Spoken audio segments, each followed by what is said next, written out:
Hi there and welcome, my friend, to the Stellaris Grand AI Tournament.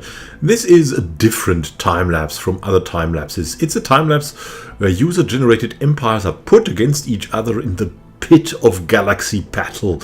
It's 10 of the select few that battle it out, and the winner, or some of the winners, go to the final round where we'll determine the master of the galaxies. Have fun watching and happy gaming. We also have that friend that's always so friendly you think he's slimy even, but who actually means it? Well, that's the Slurpanor for you, cheery, glibbery, industrious. The strategy for them is quick expansion, a wide empire, Byzantine bureaucracy with the minus 10% pop amenities usage and minus 10% housing usage, and more minerals from the mining guilds will help you there a lot. The egalitarian faction influence gain and specialist output, as well as the fanatic xenophile trade value increase and the lower diplomatic influence cost will make your life a lot easier when forming pacts and later federations. Additionally to that, the Slurpanor are charismatic conformists, making your life again easier with a big expansion. They are weak and fleeting, but that doesn't count much. They will quickly gain enough research to do away with one of these, as they will have a lot of friends. But how will they befriend the galaxy to win? We will find out. And as we reach the first 100 years, let me introduce you to the scoreboard that is automatically updated every 100 years. After 100 years we have a checkpoint. And in this case, for example, the Silicon Eradicators, the Archangel Efficiency Project, and the Tendracrian Kingdom are the top 3 empires. First empire gets 10 points for the first 100 years, second empire gets 9 points, third empire gets 8 points, and so on. Every 100 years we'll have this in the upper left corner so you can see what the scores are. Imagine your consciousness is a perfectly round steel ball and nothing from the outside world will be able to penetrate it. Instead, you will penetrate reality. Congratulations! You are now a part of Alpha. The supremely perfect lands of Alpha are inspired blood code of fanatic purifiers. Strategy I would apply would be to get a lot of space quickly under control to eradication, through eradication, and put a lot of star bases there quickly with a reduced star base influence cost. You'll have a lot of population on your home Gaia world of the life-seeded Alpha.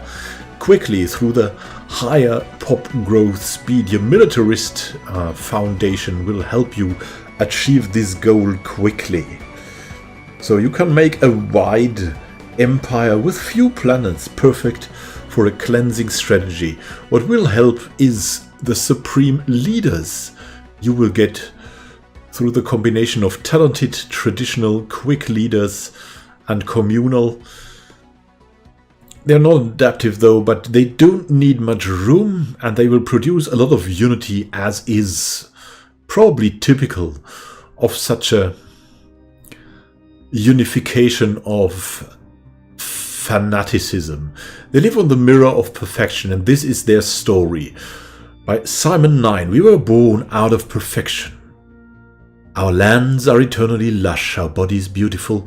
We've never found a reason to hate. We know perfection, we live it.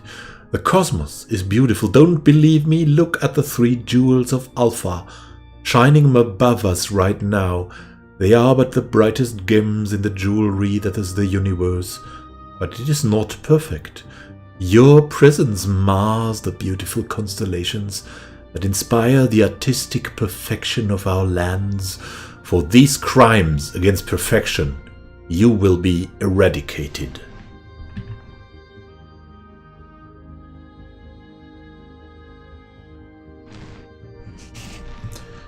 United Syndicalist Human Republics. The revolution is bureaucratic and a bunch of do-gooders from Earth want to spread it to space. Despicable if you're a man-eating alien. Otherwise, onward, comrades, for galaxy kind. The strategy. Very united and very focused to efficient and conservationist citizens. Your best bet is to really go wide. You have elections every 10 years, making you very flexible. Then you have shared burdens, kind of balancing out any people that are not happy with the government. The Byzantine bureaucracy is looking for less amenities and less pop housing usage that will make your people happy enough. So you're saving yourself a lot there. They're also fanatic egalitarian, which is good with the influence gain for a quick expansion. A higher specialist output helps with keeping up with a wide empire. Same goes for materialist, and you have the quick option to go for robots. Then they are communal, which further supports the Byzantine bureaucracy. They're also conservationists, which also supports that thing. They are also traditional, which helps, well, again, keeping the wide empire together. Being sedentary, though, isn't something that comes good to a wide empire, but it's okay. You will have to grow them on every planet by themselves, and you will probably have robots to support it. Then, the story. The revolution started in France and Britain. Then after the Second World War, the supremacy of syndicalism was shown and humanity was saved from doom. Humanity had put aside their differences and united as a federation of syndicalist republics.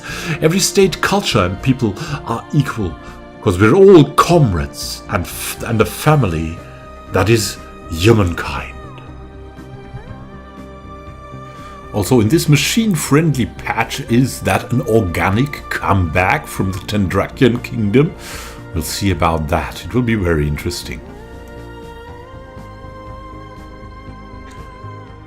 The slaughterers, rumored descendants of Hitchcock's The Birds, these hyper-intelligent psychopath predators will invite you to their blood court, not out of courtesy, but because you should become their stew. Strategy. Well suited for a tall first wide. Second strategy. These birds will give you a solid foundation to base your empire on, because they are imperial already, and they're also fanatic purifiers, improving quite a lot about ship and army combat. They're also saving resources with the Byzantine bureaucracy, saving housing usage, which is always good to fit more people into a planet, which means more power. Fanatic xenophobe enables you to get a very large, wide empire with a decreased starbase influence cost and the pop growth speed that goes up. And the spiritualism helps with the monthly unity. They're intelligent, and natural sociologists helps to keep up with this. Natural sociologists actually helps also with the expansion, as the technologies usually are for expansion in society research. They're also traditional, giving us a complete plus 20% unity from this, so they're very well suited for research and unity. They're slow breed as well. That will go away with all the intelligence and unity. So don't worry, be slaughtery. And now with the Model 16 integrators, we have actually assimilators coming up. Something that was unheard of for the last patches. Like since their beginning, basically. When the service bot no longer asks for your credit card, but takes it with a robotic arm and you along with it, and then you get pushed into an indoor artificial paradise beach, then you've made contact with the Tronzero that want to make the whole galaxy their pet dogs. As a machine intelligence, they have slightly greater output and better colonization. So they are really made for expansion and a wide empire, with a rogue servitor organic pops as well. Why? Because their constructor-bot trait keeps the costs at bay, and their learning algorithms makes their leaders quickly adapt, and you will have, if you expand a lot, you will have a lot of leaders, governors, all kinds of things alike. So this is the service you want to have. You will serve the galaxy. So along the way you can see that in this galaxy even in 227 the machine empires are a very, very big threat. Definitely still very dominant.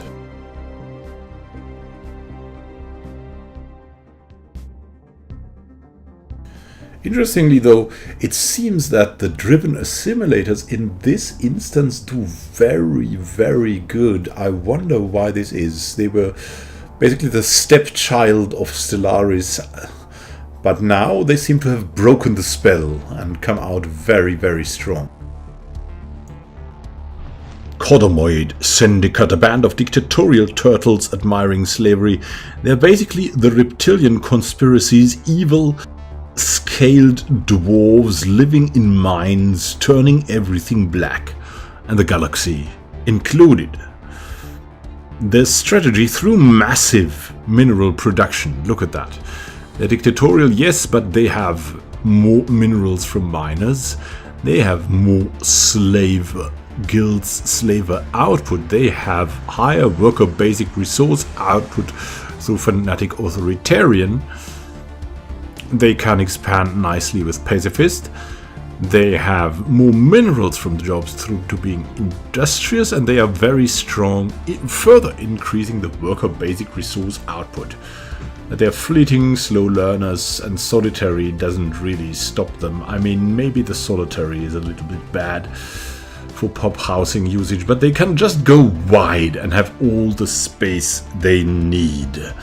And here's their story by Salmon 9. Little is known about the origins of the Codomoids from Kodos, but evidence shows these creatures were genetically uplifted by a long-departed precursor species raised only to be miners and refiners. A veritable gentle giant species, Codomoid are amongst the most physically strongest creatures in the universe, but are extremely forgiving and peaceful in their nature.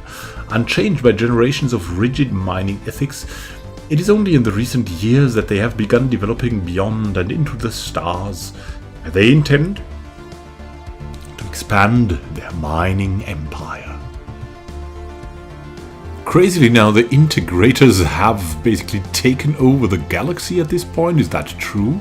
Maybe it's the power that they combine organic and machine powers into something completely different, like the Power Rangers. The Tendrakian Kingdom. When your own people are so peaceful that you won't attack any other empires, you might as well enslave them as they won't fight back. Welcome to Tendrakia. It's from Iron Spirit from the PDX forums. The strategy he is endorsing is grab as much territory as you can until boxed in, then try making as many friends as possible. Use your vast mineral income to send bribes if you have to. If successful, you can now play as tall as possible. Try getting ecumenopoly as soon as possible. And to support this, they are an Irenic monarchy. Imperial, upon ruler death, a designated successor becomes the new ruler. Then we have mining guilds for extensive mineral income, slaver guilds for even more mineral output, the authoritarian with worker basic resource output plus 5%, so even more mining and also of course food energy output and a little bit more influence, 0.5. Then Fanatic Pacifist, which gives you a great bonus for especially early expansion, with an administrative capacity of plus 20 and a stability of plus 10. Also very well for a tall empire. These numerical bonuses. Then also Industrious. Minerals from jobs plus 15%, so even more minerals. Traditional with more unity, that's also a traditional pick that is nearly always useful. But they are decadent, so worker happiness and slave happiness goes down, but if people are enslaved, who cares, right? Who cares? The peaceful elite doesn't. Let's see if they can dominate the galaxy. Wow, organics in the lead? Can that be true? Will the machines finally give in? We'll see soon. The Archangel Efficiency Project. When you're such a big fan of yourself, but still got such a good heart that you want to make everyone as great as yourself, to be best friends forever, you're an Archangel droid.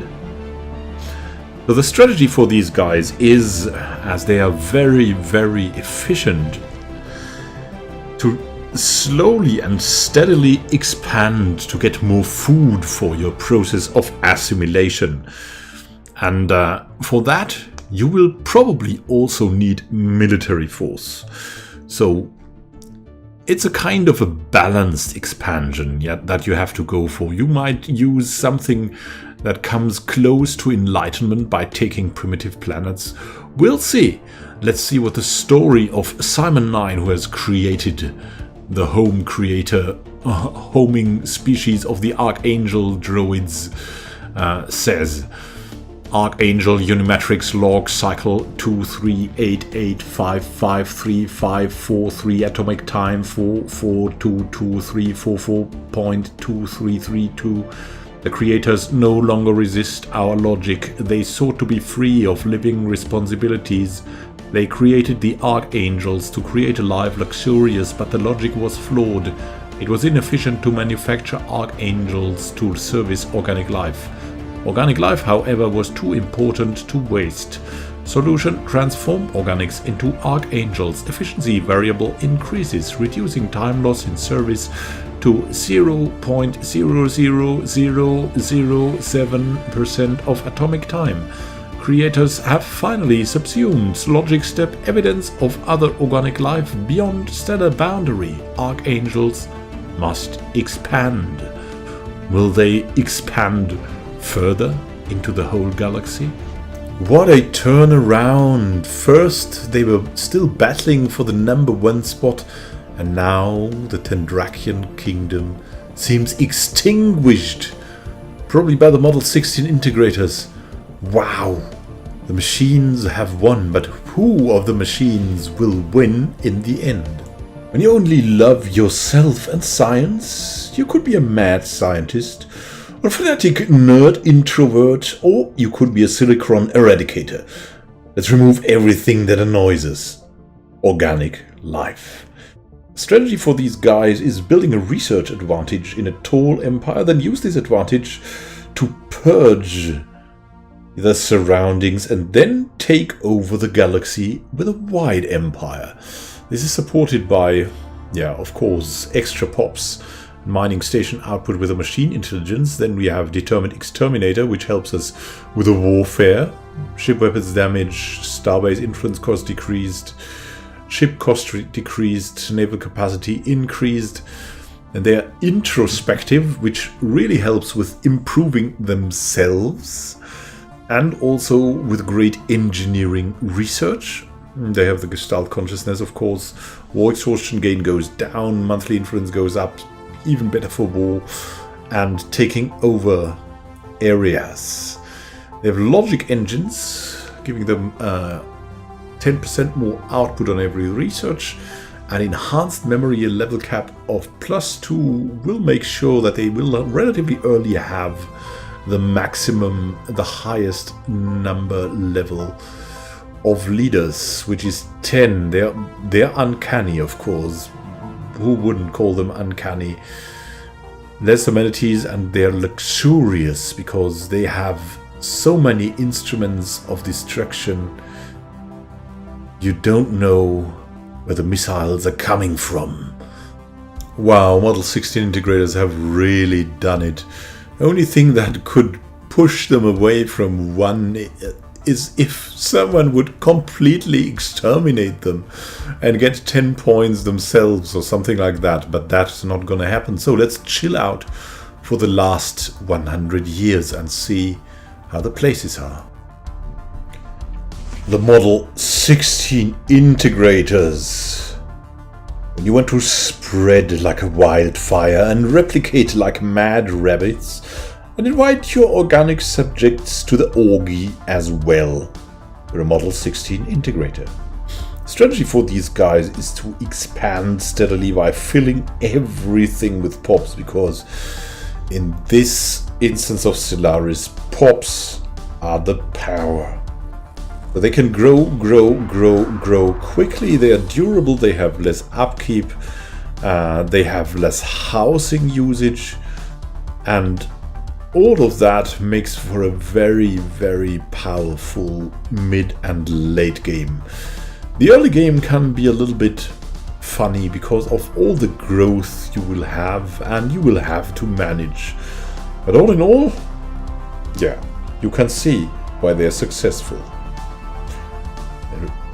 They are rapid replicators. Pop assembly speed goes up by 20%, driven the simulators, of course. 10 cyborg pops and assimilation possible, generating unity and society research. They are mass produced, even more pop assembly speed, so we're already at 35% more assembly speed. They are durable. The upkeep goes down by 10%, luxurious. The assembly cost goes up though, but that shouldn't be such a big problem as you have so many people. And then the pop housing usage actually goes down again here by 10%. That's all in all very efficient and very successful at filling up planets with pops. So that was it, my friends. The third and last galaxy of the three that we have this time. The final will follow. I really hope you liked the video. I tried to do something different, so you have all the info like at once. So, what is the final standing? Let's talk about that too. First one, Model 16 integrators with 89 points. That is good, but not overwhelming. Silicon eradicators with 82 points is now number 2. That's very nice. The Archangel Efficiency Project with 81, but they would maybe have come to rank 2 in a little bit of time. Then the Tendrakian Kingdom, that somehow disappeared, is on number 4 with 61 points. 5 is the Colomate Syndicate, lost along the way as well with 35 points only. Then number 6, the Tronzeru Servitors, lost themselves at 31 points. Number 7, the Sin Slaughterers with only 21 points, these Purifiers. Then 8th, the United Syndicalist Yeoman. They were like probably too good for this world, like the supremely perfect lands of Alpha, and they were maybe too much of a coin flip to be successful there. They could have won on the other hand. Then we have the Slurpener Confederation with 2 points. Yeah, what is there to say about it? Obviously, in this galaxy, it doesn't pay to be friendly at all. So how will we continue now? We'll take all the winners of the galaxies. They are the first to qualify. Then we'll take all the rest after the point scores that have been reached and fill the galaxy up with the people with the empires with the highest point scores. And at the end, I've forgotten one empire. I mean, I have reserved for myself. I think one of my empires has surely qualified. I also submitted 2 empires or something. So I'm taking that out and I'm using that as a wild card for an empire I have forgotten. Well, that can happen at such a relatively high number of empires, right? So we'll have a great jolly final with 10 participants like this one as well. And we will battle it out and it will be spectacular. Please give me a feedback about how you liked the video now, because I think it like condenses the experience a bit, and it also maybe unites all positive aspects. Yeah, of course the technical side maybe could be a little better. It's my first time doing some video magic with this, so I'm a little nervous, positively nervous. It's how you say, good stress, and I'm looking forward to the final to be played. Shall we do it live? I think we'll do it live and then condense it into something like this to be applicable, to be showable to everyone. So have a great time until next time, and happy gaming. This is Immanuel signing out.